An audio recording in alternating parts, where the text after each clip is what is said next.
आज ये बंदर मर गया होता अगर कर्मचारी ना आए होते।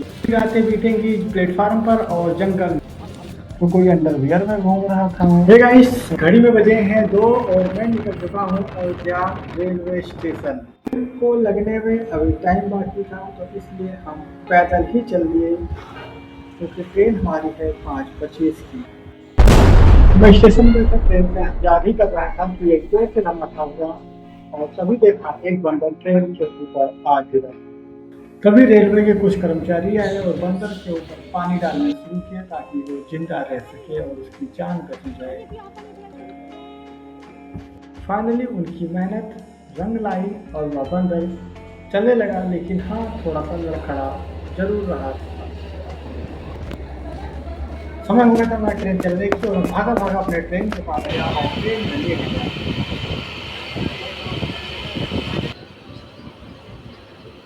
तो 5:25 होते ही हमारी ट्रेन निकल पड़ी। हमारी ट्रेन थोड़ी दूर ही चली थी कि वसूली भाई की एंट्री हुई। भैया पैर हटाओ, पैर ये बोली सूरत ना दिखाओ। मुझे देख कर नहीं लगती ना, मैं लौटिया लगती तो साइड हो जाओ। लौटिया दिखाओ फिर तुझे लाला नहीं लल्ला पापा निकालो बड़ुआ है। लाओ लाओ जल्दी लाओ, लौटियापन में ना जिया करो। लाओ लाओ फिर गाड़ी पानी ना पिलाओ। मतलब सारे तरीके आते हैं, गांव के हो शहर के हो, तभी तुम्हें तमीज है, मतलब पता है कैसे पुण्य होती है कैसे नहीं होती है। निकालो ना, और तुम निकालो ना, तुम नाटक ऐसे ऐसे करते रही हो।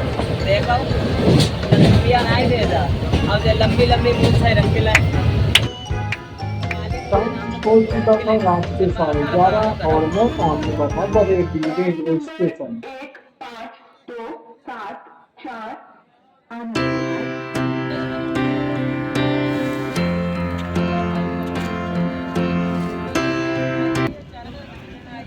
अब मुझे रात गुजारने की चिंता मुझे इस बात की थी। देखा कुछ लोग सोए हुए थे, मैंने बंदी दिखाया और प्लेटफार्म पर लेट गया। फिर में बज चुके हैं सुबह के 5:30। फिर मैं चला गया पानी भरने के लिए और फिर तभी दूसरी ट्रेन पकड़कर पहुंचा उस जगह जहां मेरा एग्ज़ाम था और वहां मेरा बसेरा बना एक पेड़।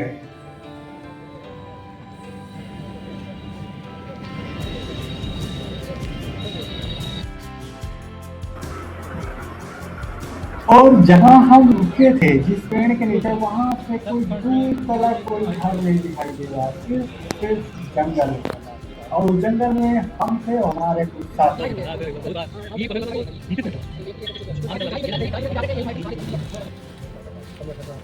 गाँव का अपन लोग के एरिया, गाँव का एरिया कहीं साफ मिल गया नहीं, गंदा बहुत रहता है आस पास।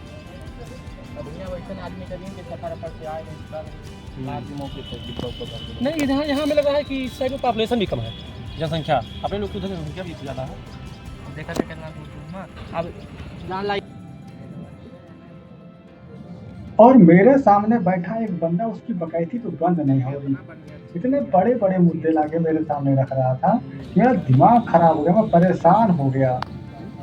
इससे ज़्यादा तब परेशान हुआ जब मैं इस बगीचे में आता, क्योंकि इस बगीचे में ऐसा लगा जैसे कोई मरा हो, यहाँ किसी को कोई दफनाने आया हो, कि कोई किसी को फूंक रहा हो। क्योंकि मैं जिधर देख रहा था वहाँ लोग नहा रहे थे, कोई तौलिया लपेटे घूम रहा था तो कोई अंडरवियर में घूम रहा था। बोला यार ये क्या नया मसला है यार, इससे बढ़िया तो मैं वहाँ पेड़ के नीचे था यार।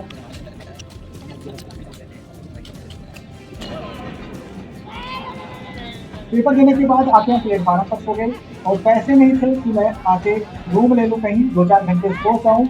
हम प्लेटफार्म भी चुने, तल्ली बिछाए और दोनों दोस्त हम इसी पर लेट गए और गाड़ी का इंतजार हम करने लगे।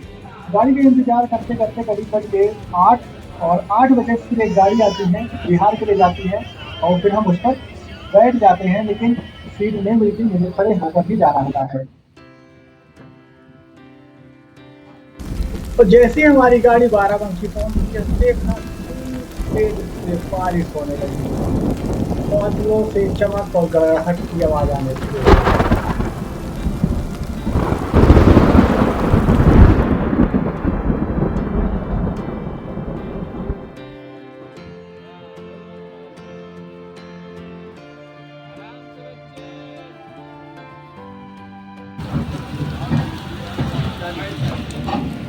माझ्या बाजू हो तू तुला इकडे घुमू करायला हाँ दौरा करा लो आराम से बच्चे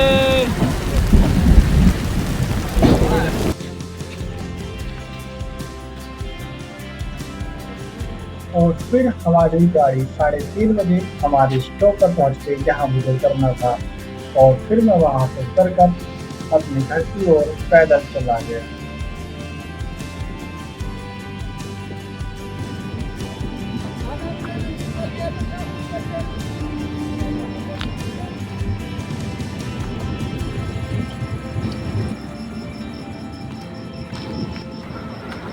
रात को 3 बजे मैं अपने घर की ओर जाता हुआ पैदल, केवल मैं अकेला इस प्लेटफार्म पे। फिर अगली मुलाकात होगी किसी अलग प्लेटफार्म, किसी अलग जगह पर। तब तक के लिए बाय बाय, टाटा।